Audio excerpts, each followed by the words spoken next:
All right, it's Kason Caraway with the Caraway team with Parker Properties. I am in the branded Film and Media studio in Decatur, Texas, on the square. We're watching people walk by, and I'm here to record the Caraway team's first podcast. And I couldn't think of a better person to bring on to do the podcast on our first one is one of my team members. So I have two team members. I have Kirsten Price. She's my residential buyer's agent. And then I have Curtis Green here with me today. He's my farm and ranch specialist, land specialist, and he is new to our team, but he's been here for about 6 months now. And I want to kind of start the conversation with just telling everybody, meet Curtis Green. Say hi, Curtis. Hey there. So Curtis is a man of few words, but when he speaks, it's something special and something powerful because he's one of the most studious and most educated people I know. So I want to talk a little bit about your background and where you kind of came from and why you kind of came and why you're sitting in Decatur, Texas right now. So tell them a little bit about where you're from, and then we'll get to where you are now. So I grew up in the Texas Panhandle. I am originally from Borgard, Texas. That's where I went to school, high school, graduated there, stayed there in Borgard, went to junior college there, was on the livestock judging team there, and I grew up hunting and fishing and loved the outdoors, loved the trees. Mm-hmm. And so in doing that, I wanted to go into a degree that I could chase my passions, I guess. And so I went into wildlife management, where I went to Stephen F. Austin, was there for 3 years, graduated with a bachelor's of forestry, emphasizing on wildlife management. But I also wanted to have the flexibility and the basis to where it'd be more of the range management side of things. In chasing that, I went to West Texas, where I studied quail for my master's at Sul Ross. That's crazy. And so was out there for 3 years. As I was starting to finish up, took a job for Quail Forever, Pheasants Forever, as a biologist covering 8 counties in the northeastern Texas Panhandle. Man. And from there, I wound up going to work for a private landowner. He had properties scattered across 5 different states and quite a bit of land. So got to experience a lot of different things. My brother's been here in Decatur for 7 years, and that's Jeremiah Green with Crown Fabrication. Yeah, Crown Fabrication doing design. Great work around here. So you've probably seen his old Gen 1 Dodge driving around town. Even if you didn't know who it was, that's him. He drives a gray Gen 1. Yes. And it's loud, but he's proud of that truck. So, and he also does a lot of the awnings that have been done on the square, and he does a lot of work with like the Hayhurst brothers and metal fabrication with different design. So he does a little bit of everything. But that was one of your connections to Decatur, right? While you were up in the Panhandle. Mm-hmm. And then I guess we can kind of go into that's basically your summary of your background. Very, you went through college. You were good at college, from what I understood. You got a lot of degrees. You're still a certified wildlife biologist. You've done all that, and then you were working for a large landowner. And then we met. So Curtis and I met because his in-laws, who are actually, were living in San Antonio at the time, but I was referred to them to help them find some property in North Texas. And one thing that was really cool is they're Scottish. I mean, they're straight, Yep, here on the green card. Here on the green card, and is as solid as they can come. People living in Texas, but they've lived all over the nation. It sounds, or West Coast, I guess. Yeah, they mainly in California before coming to Texas and then to San Antonio. So from California to San Antonio, and then they wanted out of San Antonio, and I helped them come up here. So I helped them purchase 160 acres in St. Joe, Texas. As far north as you can get, and before you get to the basically Oklahoma, but still small community town of St. Joe, and they loved it. They just thought it was the most amazing thing. It was lots of character in the towns and the surrounding towns, and it was easy to get to the airport for your father-in-law. So we found that land, right? We settled on it. We knew what their needs were for dog hunting and all that. Well, it was ironic because Lorna, who I was dealing with, said, "Hey, I'm going to bring my son-in-law, my future son-in-law down. He's going to be driving down from the Panhandle." And I showed up and we hopped in the truck. We spent about an hour to driving, and you hopped in and we were in the side by side and we were just touring this 160 acres. And two things I never forget is that yellow pollen from that ragweed was just covering our side by side. And I started sneezing and rubbing my eyes. I was sick, basically getting allergies.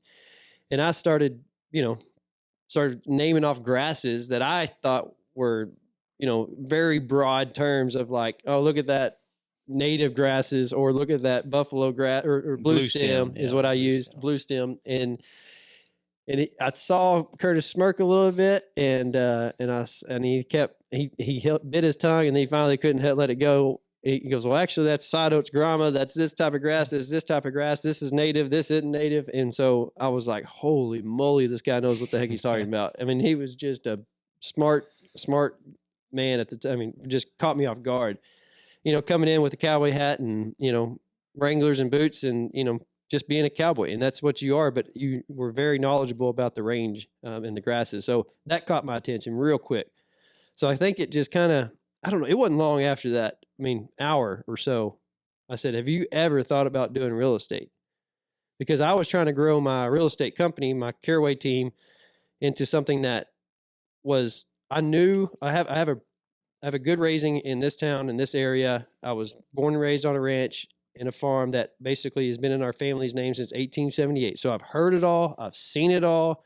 I've touched it all. I've done it all, but I was never full-time at any of it. Basically, like studious, educated person about different grasses or cattle or range management or whatever it is. So I knew enough to get by and have these conversations with different people, but I wasn't as, prepared as you probably would be speaking to a landowner or a rancher or a potential buyer that needs to buy land, and how do they maintain that. So I saw an asset in you when I heard you talking. So I threw it out there, and you laughed, and you're probably like a realtor. I mean, come on, this is, I'm here. I'm a cowboy up in the Panhandle. I don't need to be a realtor, right?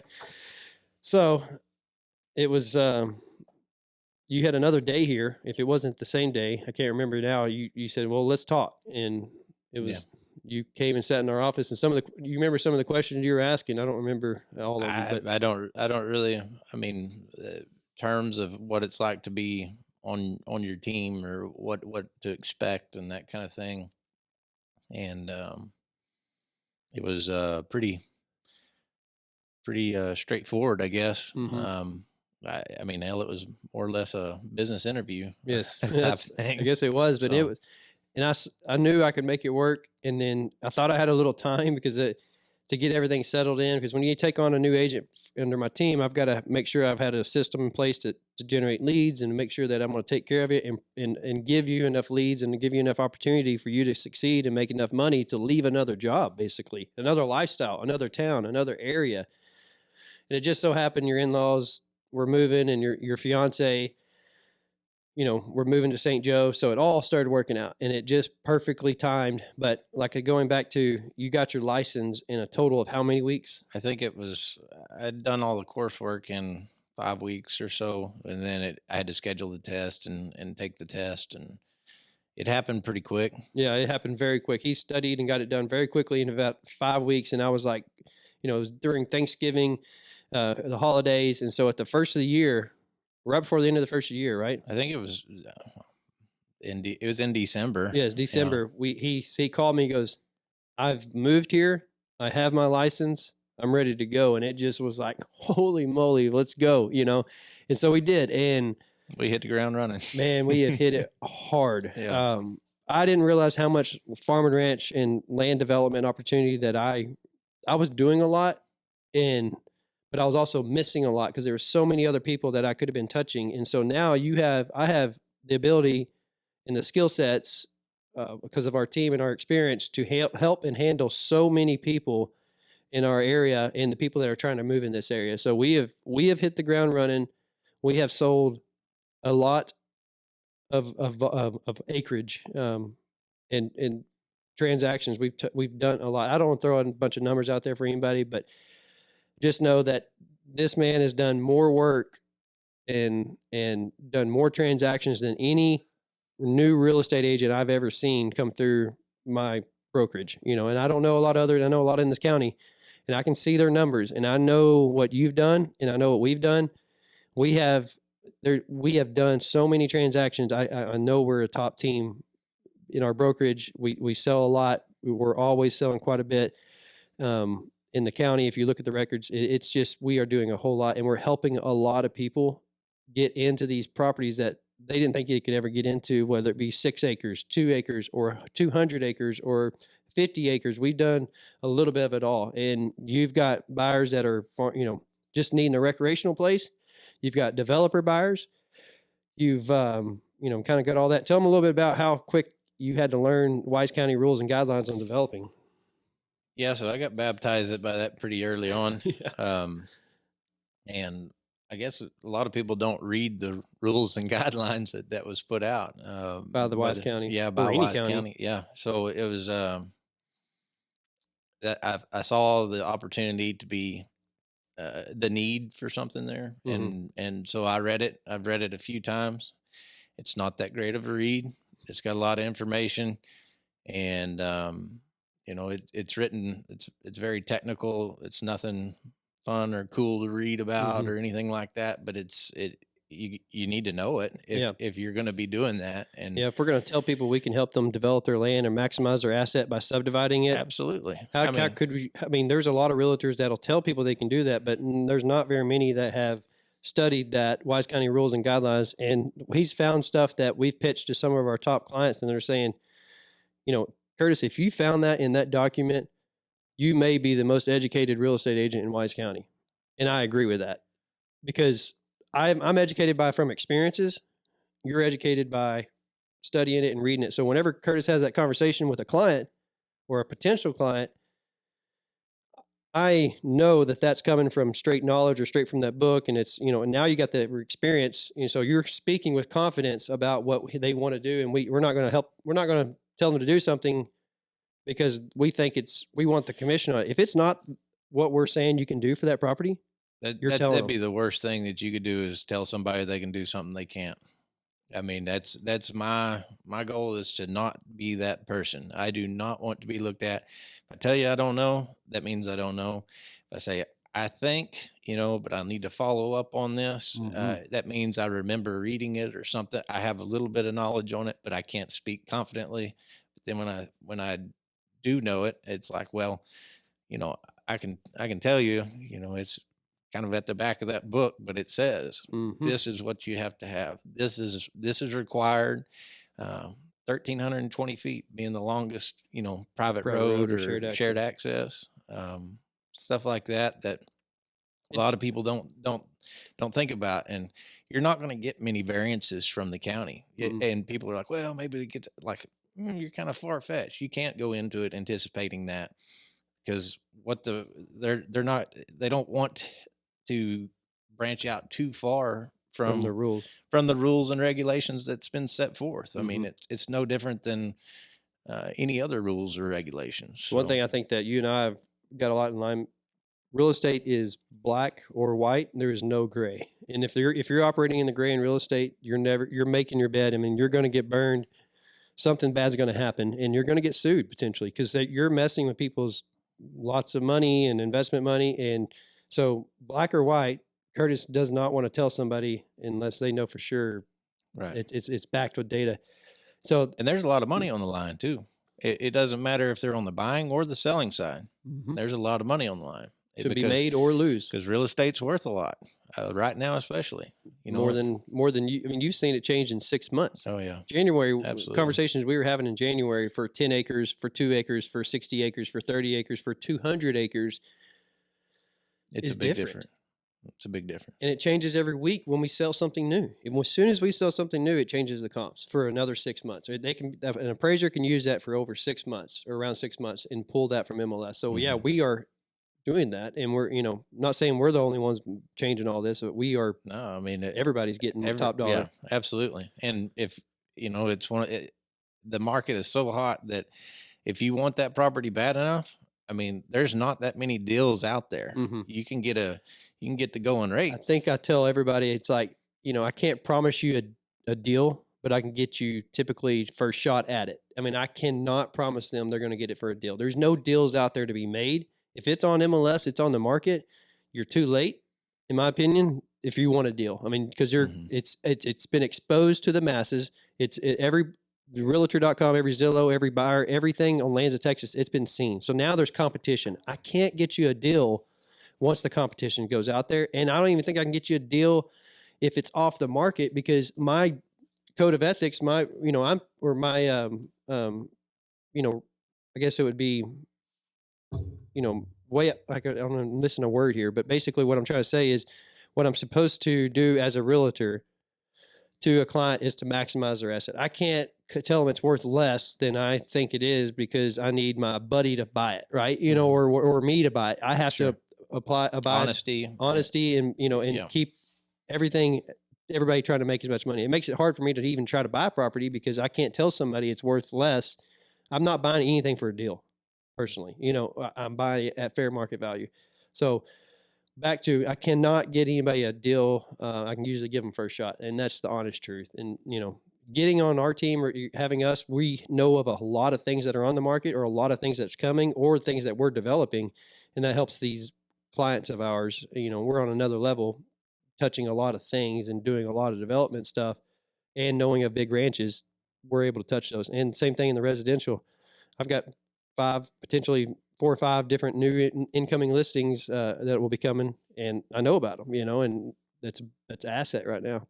So going forward, we've that were, let me back up a little bit, because you talked about from the very beginning of being on my team, you didn't feel like you could have done it, but you personally wouldn't have taken a risk of joining real estate unless you knew you came under a team approach. I'm team lead, and I give you the leads. We are a team. We work together on a lot of deals. That would be very difficult if you're a new agent coming into town. Absolutely. New into town is a very, it does, Decatur still has that small town vibe, that small town feel to a certain extent. I run into people who I've met and, at different stores. I'm not near as bad as you are at it. I mean, shoot, you can't go into the store without saying hi to 5 No, people, yeah. and shaking hands. And, Yep. but it is a smaller town, and that's what I like. I like the smaller town. Heck, I'm living up St. Joe. I mean, you can't get Very much small. smaller than that. So, they do have a couple gas stations, but Yep. you got to, Nice little square. yeah, got a nice square and got a good place to eat, or a few good places to eat. And they draw good concerts there on weekends, that Red River Barbecue Station. It's really neat that a small town offers that.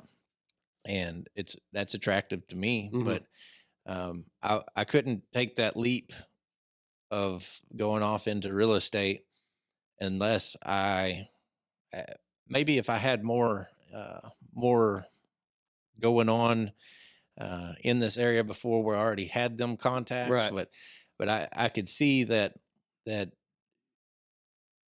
it would, I felt that I would do well at it, just because I do get to bring some of my background, some of my knowledge, and use it, which is nice for me. And some people truly appreciate that. Yes. Your but knowledge is an asset to them. I'd say most people that I work with, they do appreciate that. And so, that makes me feel good. You bring credibility. You bring, like a level of just your knowledge of everything about farm and ranch and land and development. When you show up to a new buyer, you've got them on the hook. They're loyal to you because you just gave them so much value. You're sitting in that pasture or leaning against that fence talking about, hey, what it's going to take to even build this new fence. Here's what I think. Here's how I think I would do it. If you want to cross fence this is what I think. If you need to rotate these cows or this, you have that experience and the knowledge to give to these potential buyers, and they see that as value and they see that as an asset. So when you get a buyer, Curtis, your guys are loyal to you. They call you back they're not calling another realtor, and that's good because you gave them value. And that's kind of a shocker to me. Not that I get people call me back, but it's amazing how many people are not loyal. I mean, they go wherever and it's all, making phone calls. So yeah, no, that is so true. But we like the loyal. We call them our top, Absolutely. our hot Absolutely. clients, our A clients. When we have an A client, we treat them with love and respect, and we make sure that they're taken care of, and we have their back until the day we close and beyond. I mean, I'm helping them with the property and management and things like that. So, but I mean, even being a new realtor in town, you doing so many transactions in such a short amount of time was a part of my plan with my marketing. My goal is to bring in leads, bring in these people, and help them understand that you're an asset to them and get you in touch. So we're all working together. I know what you're selling. I know what you're showing. I know what transactions under contract. I know your people. So people have a thing that they think that I'm just passing, somebody off on because I don't want to take them. No, like there's actually in the farm and ranch side of the world, I have somebody better than me, and it's Curtis Green to take you out on this property. So that's why, I want people to take that and understand that, yeah, you're an asset to these buyers. And then on the residential with Kirsten, I'll get Kirsten on here as well. On the when she represents houses, you know, I may not be the best one to go show 8 houses on Friday afternoon to somebody that's a first time home buyer. Kirsten has the knowledge and the skills to help them go through that process and, weed out these residential houses. I've done that stuff, but I am the team's listing agent, right? So I list these properties. I help people buy properties still, but for the most part, my job is to generate those leads, generate listings, which procure buyers to give to you guys. And that's my team of structure that I would like for the consumer in the market to understand that it's not because we're doing it because I don't want to touch it. It's because I have people that are better than me. Oh, yeah, and I know you're busy. I work with you, Mhm. almost every day. We're at least talking to each other Yep. on the phone almost every day, and shoot, most of the time it's hard to get a phone call in. Like, oh, I'll call you back on the phone, whether it be you calling me and I'm on the phone, Mhm. or I know um, people are. It's easy to get frustrated when somebody doesn't answer that phone, and it doesn't matter who you're calling if you're not if you're not.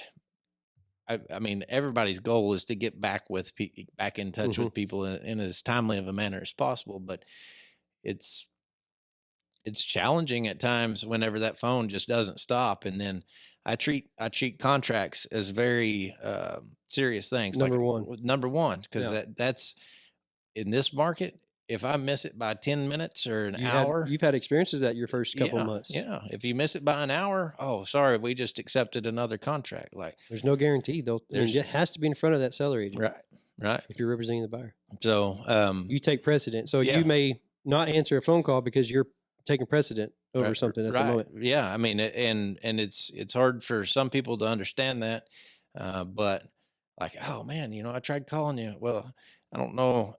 I've gotten a lot faster at writing contracts, Yes. but it's still I treat it because it is a It's a legal legal document. binding Yeah, document that could get your client in it's a trouble if some. legal contract. So I don't think people realize that about real estate agents is that we have gone through the training and the education that we can utilize a Texas Real Estate Commission contract that's a promulgated contract Mhm. that was drafted by their attorneys, and we are licensed to have the authority to use that contract and exercise that contract. But if we make a mistake, it comes back on our brokerage or Mhm. us, under our brokerages, and that's why we license under a broker because that liability is on that broker. So we don't want to mess with our broker. We don't want to get him in trouble. We don't want to get our client sued. We don't want our client to lose money. We don't want our client to lose their earnest money.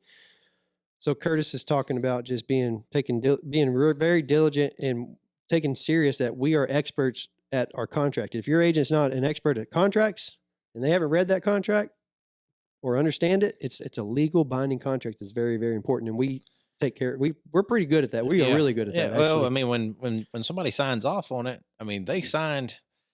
When you send as a buyer and you go through and you read everything, and I encourage my buyers, if you have any questions, now's the time to ask. Like, I'd be happy to go over anything and everything I can with you to make you comfortable going into this, especially That's true. for first time buyers. And I would encourage that, or I do encourage that. And so I once we send that over, I mean, it's got signatures, and as soon as the seller or listing agent or the seller signs, that document, bam, that's a legal binding contract. Absolutely. And I mean, yeah, you can rescind a truck contract, take it back before it gets signed, but it's all a matter of, bam, it has to happen right I there. agree. And so, I think that's one of the biggest lessons you learned was being fast on contracts. Don't miss out when they want to make an offer. I've missed out on contracts, didn't get them in time. That's embarrassing. It's not fun.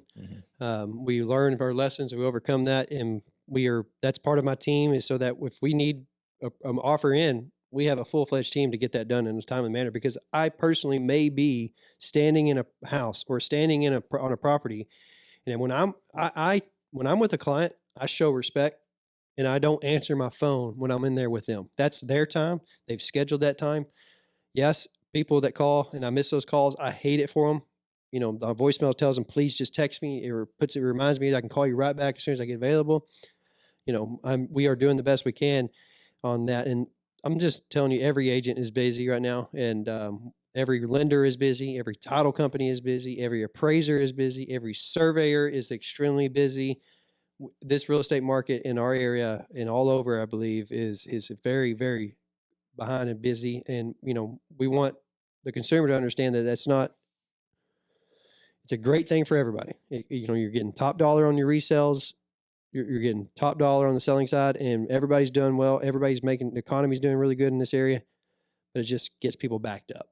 There's not enough people out there. You didn't have enough time to get 5 new people on a staff to make that a more efficient process for these title companies or these lenders, whatever it is. So it's just a whirlwind that came about.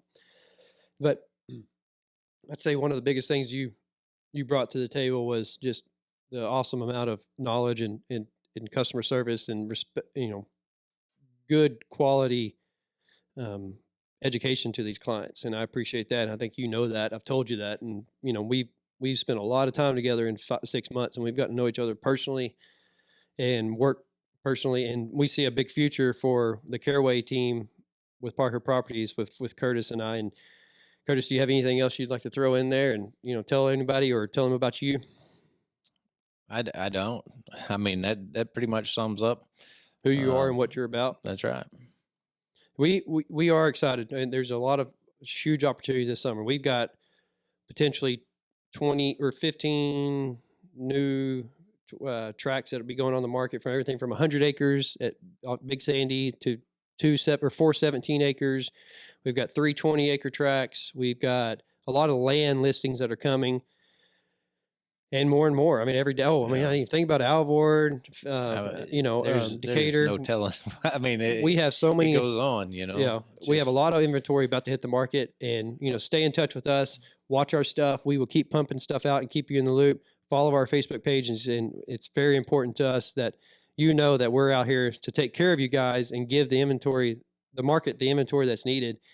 And we're going to take care of everybody and maximize their assets. We want people to make as much money as possible on their land and their houses and their residential houses as possible. That's what our Caraway team is all about, through marketing and knowledge about the market and how to hold strong on our asking prices, setting that asking price, testing the market, and then maximizing that through marketing. So, and I will add, there have been times where I'm representing the buyer and you're representing the seller, and hey, my goal is to beat you up the best that I can, and we split at that time. Yeah, I mean, we'll still be friends or whatever, but it's all business. It's a code of ethics. We're supposed to. Yeah, we're doing exactly what our license tells us we have to do. No, absolutely. We are intermediary, meaning we're under the same brokerage, but Curtis will have the buyer's back and get them as protected as much as possible. And right then at the same time, I'm representing the seller. So Curtis, I'm like, sorry, man, it's not, your offer's too low. Yeah. Or, hey, we're countering this. Hey, Casey, I need you to present this because this is why, data of why we're offering what we're offering. Okay, I'll present it. Here's, it's just, we are doing our straight up real estate. And that's honest truth. I'll look everybody in the eye and tell them I can't believe there's people think that realtors are sketchy or something like that stigma back in the day. You have to do the right thing at all times. Just do the right thing. Be a leader and do the right thing. Hey, if you're a buyer and you're submitting a contract, or I'm submitting a contract on your behalf, then I'm working for you. Yes. And you are basically paying me through the commission that I'm earning.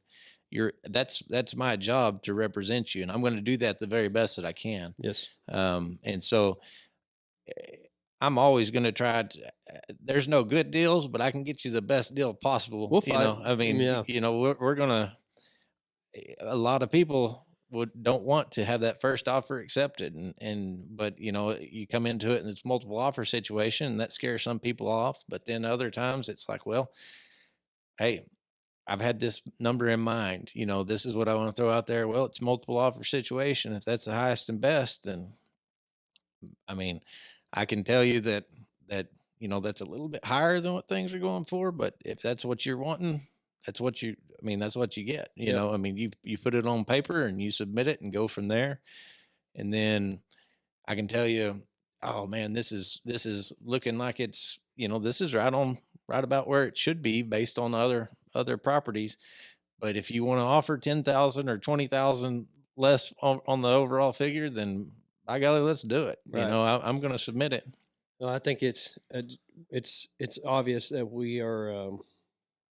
I run my culture around is to be genuine and to do the right thing all the time. That's my vision and my culture around my business. And you represent that. I represent that. Kirsten represents that. My transaction manager, Joy Rhodes, represents that. She does a lot of great things behind the scenes for me that I need to give her credit so much. Joy Rhodes is my transaction manager, and she keeps us all on track to closing. And we may have 16 things under contract at one time, 16 transactions. She helps us all keep going, and so that we have more time to go do what we promise we're going to help our clients do, and represent them buying and selling property and renting houses. So this is a great conversation. This is just the first of it. I think we can do more with Curtis in the future on the Caraway Team podcast. This is going to be something that he can bring, education on hunting properties, on range management, to how many cows, how do you factor how many cows you can graze based on certain data. I've seen the reports he can make. So we can talk a lot about that, and we'll keep going. I'm going to let Michael, he's behind the scenes here, and he's going to start us on the exit here. And thanks for joining us we're actually in the Branded Film and Media Studio on Decatur, Texas. This is a awesome little thing that we have this. I'm a part owner in the company, and I'm so excited about it. Cooper and Marie do a great thing with Branded Film and Media. We now have Michael Eaton behind the scene, our studio manager. And then we have Reed also running some footage. So I just want to shout out to them. Thank you for this. So thanks for joining the Caraway Team podcast out of Decatur, Texas.